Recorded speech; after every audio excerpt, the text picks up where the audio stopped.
Awesome. Brian, I actually just got your email. I will reply to that. Actually, this kind of ties into that. I'm going to share something at the end for you that might be helpful.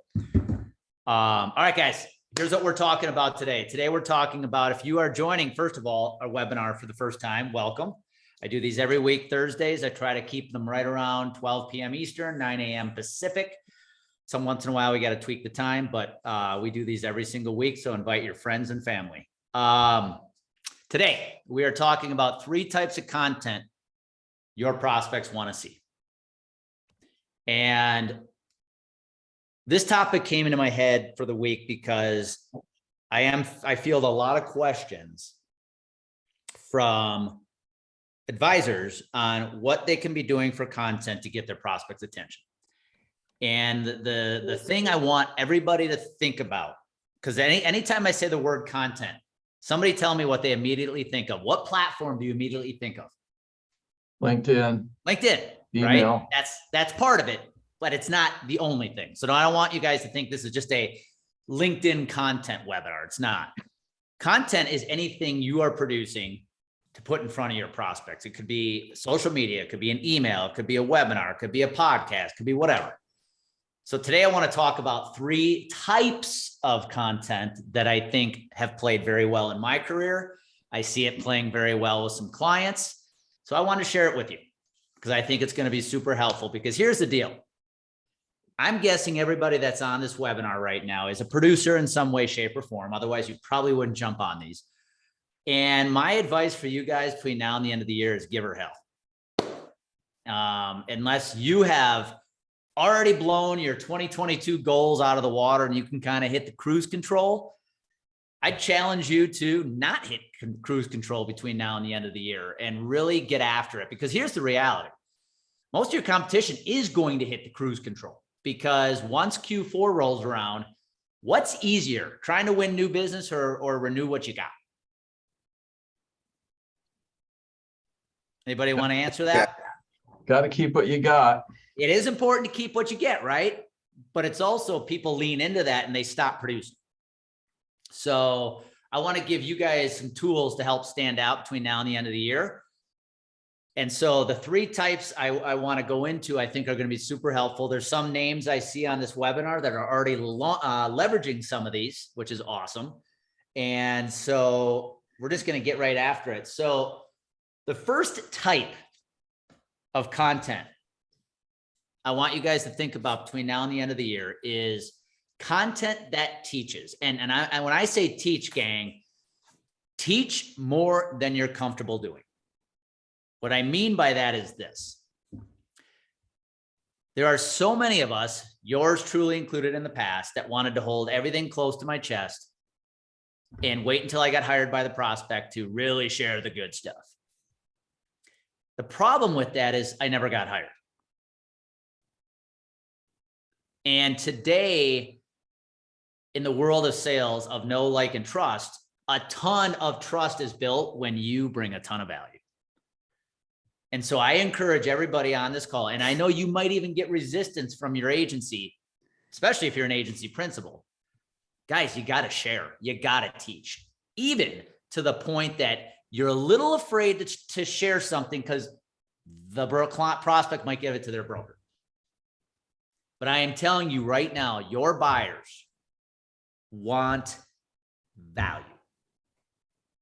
So, for example, if I were an advisor right now, and you remember what we talked about, if you were on last week's, I think it was last week's webinar, performance over popularity. So your only job is to speak to your prospects. The reason people hesitate when they create content for their prospects is you are constantly thinking what your peers are going to think about it, especially LinkedIn content. That doesn't matter. It only matters what your prospect thinks.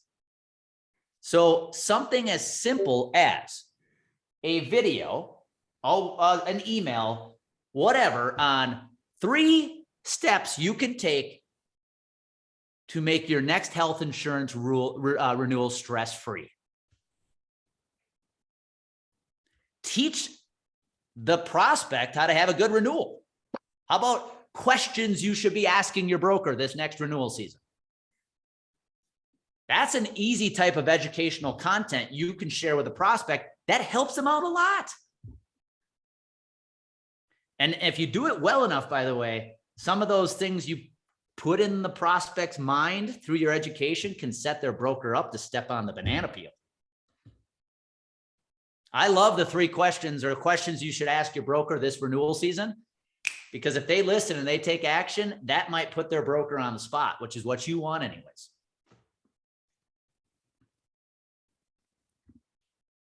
But the other type of content I'd be teaching, and guys, I don't want to share this story to death because I do it all the time in the webinars. I talk about my newsletter I did back in 2015. Guys, I literally was sharing strategies with them. Like, here is how you implement this thing. And they could have easily taken and given it to their broker and said, can we do this? But I didn't care. I knew their broker wasn't going to do anything about it. The broker was probably going to tell them why they shouldn't. And it ended up landing me some great business because they realized that I was bringing them more value than their broker had in the last several years. So teach, teach, teach, teach, teach. Now, if you're on this webinar and you actually work with, here's another great example. You work with smaller businesses. I think I know who I need to mute. 1 second. There we go. If you work with smaller employers, you want to know what kind of educational content is really good for them? How about teaching them what an out-of-pocket limit is? How about teaching them what co-insurance is? How about teaching them what a deductible is? How about how to set up your employee contributions right? That's stuff that's extremely valuable to a small group. And by the way, if they can take that content and share it with their employees, you're even more valuable. So the first type of content I want to challenge you guys to do is teach. I am willing to bet every single person on this webinar likes teaching. You like doing what you do, I hope. If anybody saw my post this morning on LinkedIn, if you believe in what you sell, share it, show it, put a little fire behind it. And teaching is a great way to let your fire and your passion come out. And by the way, if you don't believe in what you sell, no harm, no foul, stop doing it. And I know you laugh when you hear me say that, but I've talked to plenty of advisors that I've had to give them the hard conversation of, hey, if you don't even like this stuff, go do something else. There's nothing wrong with that. But the point is, if you believe in what you sell, teach, teach, teach, educate, educate, educate. Most of you I know love doing it anyways. Anybody in the room, if you show hands, because I can't see everybody, do you guys like being in a discovery? By the way, there are too many people with their cameras off. I should be calling these people out. How many people on this webinar love being in a prospecting meeting with a prospect and teaching them? Whether it's like the whiteboard, wherever, just do that in your content, guys. Think of you literally being in a meeting with your prospect and just record yourself doing it at your whiteboard. I'm telling you, this content, they love it. That's what they want to see. And they actually come to expect it these days. Buyers are smart these days. So I challenge everybody to make a list of what would be some good educational topics I could teach between now and the end of the year that I could put out, whether it's in an email, whether it's a video, I throw it up on LinkedIn, whatever. Just teach your prospect. Remember, your only job is to talk to your prospect. Number 2, some of you I know on this call are absolutely leveraging this. Have you ever thought about interviewing your clients? Anybody interviewing clients right now? Gabe, I see you. I know you're doing that. You're interviewing clients and you're interviewing business owners in your market. Have you ever thought about doing that, guys? Because the power of interviewing a client or just interviewing business owners in your market in general about what they're going through, what challenges are they facing, what are they doing to overcome them, whether it's recruiting, whether it's the inflation, whether it's the pending recession. What I want to tell you guys is people love to hear themselves talk. And they love talking about themselves. Who here on the webinar loves to get interviewed? Come on, don't be shy. We love talking about ourselves. If you use content to let businesses, whether they're your clients, they're your prospects, or just the general market you're in general, and you use that content and share it with your prospects, here's why it is valuable. Your prospects love hearing from their peers. So to give you guys an example, I have a few clients right now that are leveraging this power of interviewing their prospects, businesses, their clients. I want you to go check it out when you get a chance. Allison DePauli is number one. Anybody knows Allison, go look her up on LinkedIn. I'm going to put her name in the chat box so you know how to spell it. Oh, that went to somebody directly. Let me do this again to everyone. Allison DePauli. She has a podcast she calls Raising the Bar. And all Allison does is interview business owners. She's actually gotten business owners from Wisconsin on her podcast, and Allison's down in San Antonio. And as a result of these interviews, her market, her prospect market, has actually expanded way beyond Texas because of that. And all she's doing is bringing them on and talking about their business, not benefits, not what Allison does. So go look what she's doing. There's another one I'll throw in here. He's actually on the call, Gabe Ricks. Gabe started to do that at the beginning of the year. He throws it up on LinkedIn as well. He's interviewing businesses in the Columbia, South Carolina market. Last one I'm going to have you guys look at, and I think it's probably the best case study I have to date of somebody who's doing this well. Go check out Chris Beyer on LinkedIn. All three of these individuals are using the power of the interview for content, and people love it. Chris Beyer started doing this a year and a half ago, and he's doing this with a teammate now. And every week they're interviewing a business in the Quad Cities area. Some of them are their clients, some of them are their prospects, some of them are just business owners in the market. Guys, they have written, those two combined together have written $400,000 since December, have another $500,000 in the pipeline. And they attribute a lot of it to the content they're creating through these interviews, because here's what they're doing with the interviews. They're putting them on LinkedIn, which other business owners in that market love to see. They have taken it and they're putting it in an email newsletter that they're pumping out to prospects they have on their email list. And again, guys, it's not health insurance content. It's just great content that's valuable to their prospects. And I want to make something very clear as I go through these three types of content. None of these three create immediate wins. Let me be very clear about that. Meaning a cold call can create an immediate win, right? An email to a prospect to try to land a meeting can create immediate win. This creates awareness.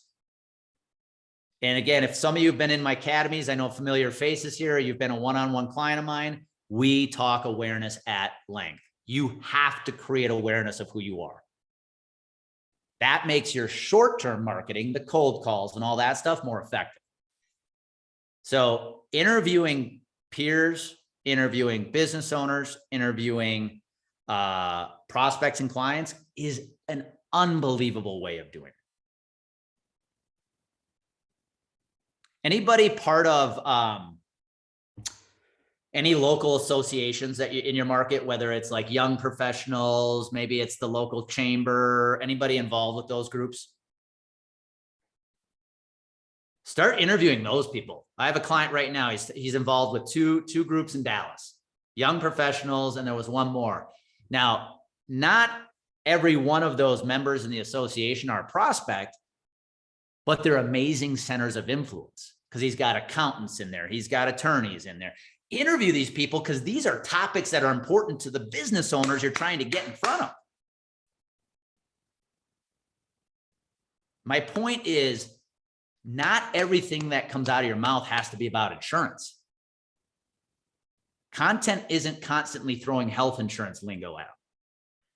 It's throwing content that's actually valuable to them. And I thought about this because some of you on the webinar might know a gentleman in the industry by the name of Steve Watson.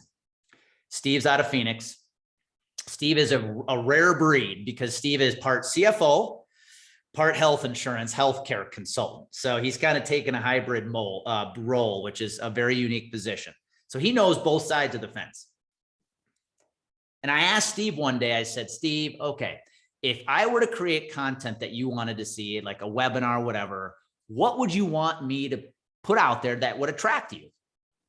And he said, well, the first thing I would never attend is a webinar on health insurance.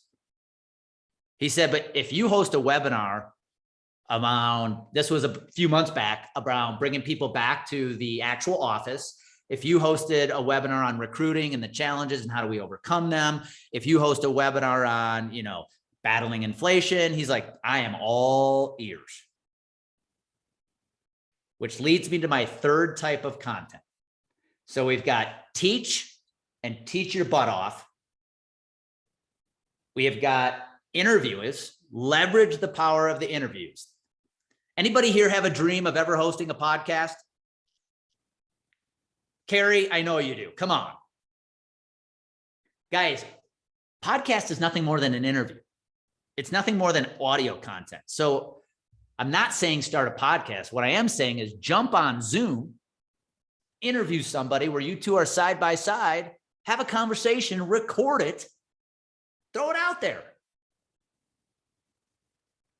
It's valuable content. And so the third type is talk about what they want to hear, not what you want to talk about. So let me use the webinar example. If you looked at your calendar between now and the end of the year, you've got what? We've got 5 months to go. Why not give hosting a monthly webinar a crack between now and the end of the year? And I know it gets busy in November, December, but keep going. But think about topics that are going to be really relevant to your prospects. Think of what Steve Watson, the advice he gave me. Recruiting. Incentives that attract employees. Helping companies with potential tax issues, legal issues, whatever it is that would help the businesses you're trying to get the attention of, that doesn't have to be health insurance related, is going to be extremely valuable to your prospects, and it's stuff they want to hear. And this is where I'm going to repeat something most of you had heard me say already. This is where you become the host of the party.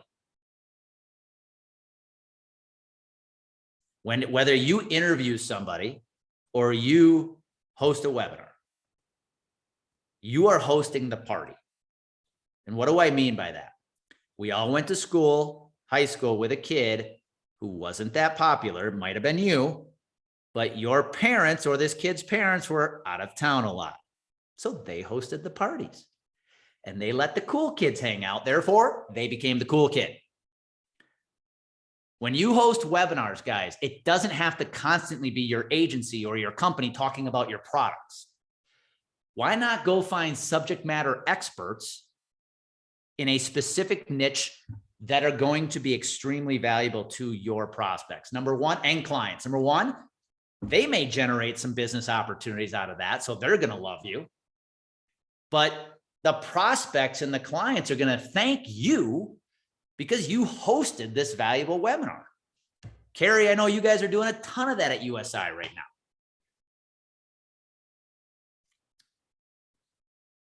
So my advice, guys, right now is if you want to grab the attention of your prospects, you have got to stand out. You have got to get above the noise, and you have got to give before you take. When we don't know what to do, we resort to what we know. And in this industry, if you've been around long enough, the what we know is picking up that phone and calling a bunch of people who have no clue who we are, or sending out some random emails hoping they land on the right person, and you're spraying and praying all this stuff. Create a process to share content they actually want to see from you. Teaching content. So I'm going to wrap up by saying, okay, cool. Where, how can you share this stuff? Let's finish with this, and then we'll go into some quick Q&A. If I am teaching, I am going to probably do that with the channel of video because I love video. Doesn't mean you have to do video, guys. You might not be a video person. Whether you do it with whether you do it with written emails, the question becomes, where do you share it? If I'm teaching, where do you share it? Number one, social media, LinkedIn. Share on LinkedIn. Remember, it does not matter what your peers think about it. It only matters what the prospects think about it. Number two, I'd share that in some kind of email, whether you want to call it a newsletter or you want to call it an email that goes out to one prospect. I don't care. Teach, but that's where I'm sharing that stuff. Now, remember with emails, gang, there's a difference between a nurture campaign and a sales campaign. A sales campaign done via email is basically, can I have a meeting with you? A nurture campaign is more of, hey, I'm sharing some really valuable stuff with you so you don't forget me. So when it's time for you to make a decision, I'm top of mind. That's what I'm talking about. Interviews with peers or businesses, prospects, clients. Again, social media. Put them in your newsletters. Stop doing the copy paste stuff from Zywave. Start putting newsletters out people want to read. Your interviews are a great thing to include in those. Send them to your top. I guarantee everybody on this call has a top 5, 10, 15 prospects right now that are warmer than the rest. Send them directly to them. Don't include them in the blast email. Send them right to them. Say, hey, thinking of you today. Wanted to share this. I thought you'd find this valuable. Guys, when I do these recordings with you, you all get the recording. But guess what? I take the recording and I go look at agencies I want to work with that may not be here. I'm sending it right to them. And then with the webinars, that one's easy, guys. You're hosting a webinar, get butts in the seats. But like you said, Brian, at the beginning, it's not so much about who attended. Your webinar is now content. You can use that content in so many ways. Put a clip of it up on LinkedIn. Put it in a newsletter to your prospects. All of this stuff, guys, is valuable content that you have to be putting in front of your prospects. Whether you do it as an individual producer or your agency does it as a whole, guys, I'm going to tell you with 100% confidence. If you lean into this and get consistent and do the work, you're going to stand out. And when it comes time for them to make the buying decision, you're going to be at the top of their list. Because remember, prospects are buying when they're ready, not when you want them to. But you don't want them to forget you when they're ready. So we got 5 minutes to go. Fire away, guys, questions. We got the three types: teach, interview, host webinars with content they want to see. What questions you guys have? Hit the unmute button when you're ready. Andy, I would encourage anybody who wants to do any of the interviews, don't wait until you find the rock star that you want to interview. If he's the first person or she's the first person you're going to screw it up in some small ways. Just use somebody. Like if you somebody you work with, it does, in your top 10 list. Just jump in the cold lake and it'll feel warm really, really soon. I don't know if you guys all caught that. I think Gabe went in and out of there a little, but yeah, you don't need to interview all-star people all the time. Just get people on camera with you guys and start having a conversation about them. Think of it like this. I'm having coffee with you. It just so happens we're doing it on a platform like Zoom and we're recording it. That's it. If you sat down and had a coffee with a prospect right now, you would know how to drive that conversation. You know what kind of questions you want to be asking. You do the same thing, you just hit record. Great point, Gabe. And you're doing a great job of it, Gabe. Anybody else? Any questions?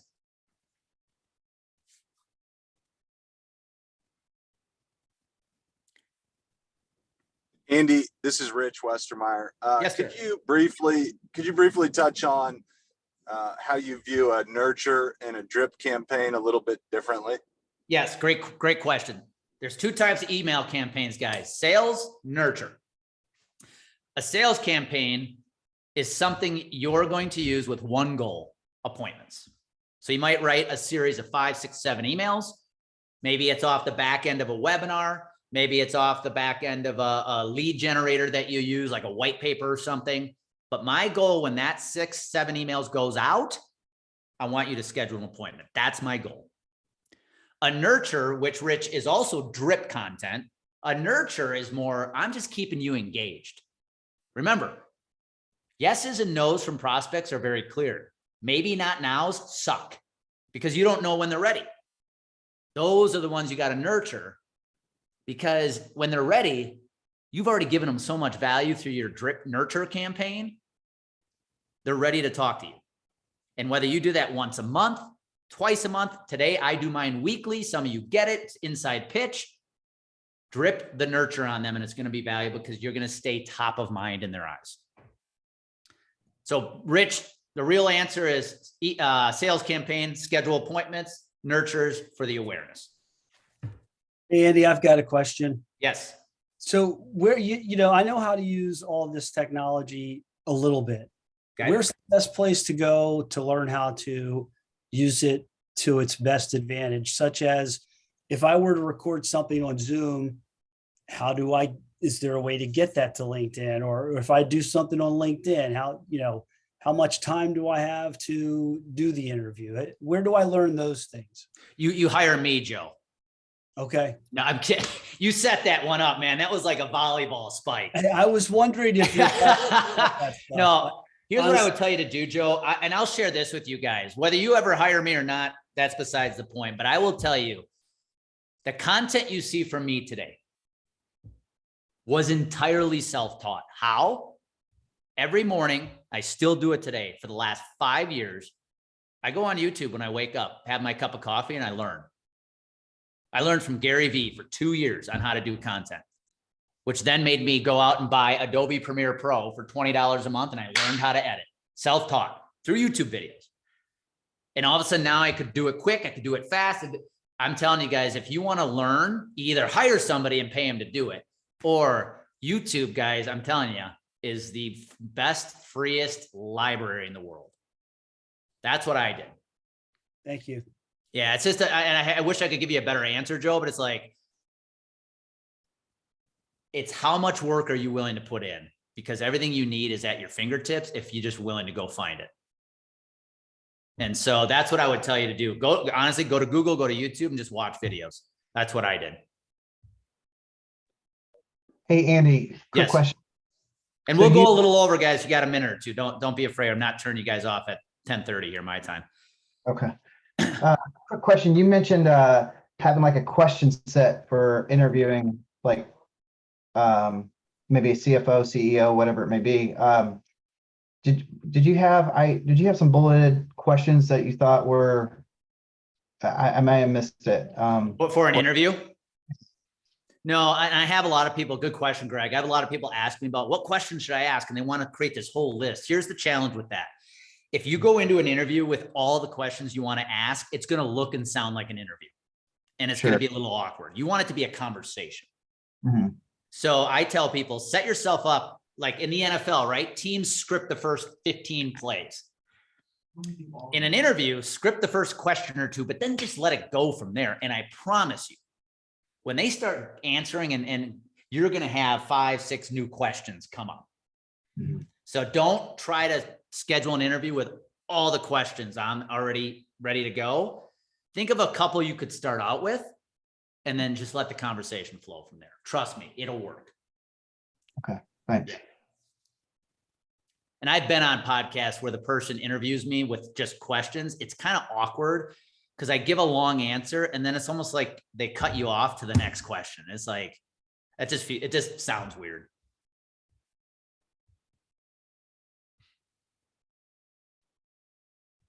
Well, guys, we are at the 12:30 Eastern mark, actually 12:31. I will share this, guys. If any of you are creating content, but you're finding bandwidth issues, Joe, I was having some fun with you. We actually have a program called Agency Brand Mastery that does content for you. It requires you to do a little work for us on video, but we create the rest. If anybody wants to know more, hit me up. We have a lot of agencies jumping on it right now because they know what they're supposed to be doing. They just don't have the bandwidth to do it. So hit me up if you want to know more about the program. We're happy to chat about it. Other than that, guys, I'm telling you, give her hell between now and December 31. And the more you put out there, you have nothing to lose. Worst thing you do is not sell a damn thing between now and the end of the year, but I'd rather go down trying and going down in flames versus sitting back, trying to be perfect, hesitating. Just go give her. So in order, one last time: teach more than you want, interview, and throw some webinars out there with topics that are extremely valuable to your prospects. All right, guys, have an amazing day. Hit me up if you need anything. That recording will be out in a couple hours. Thank you for showing up. The rest who are lazy and just waiting for the recording did not show up, but kick some ass this afternoon, guys. We'll talk soon.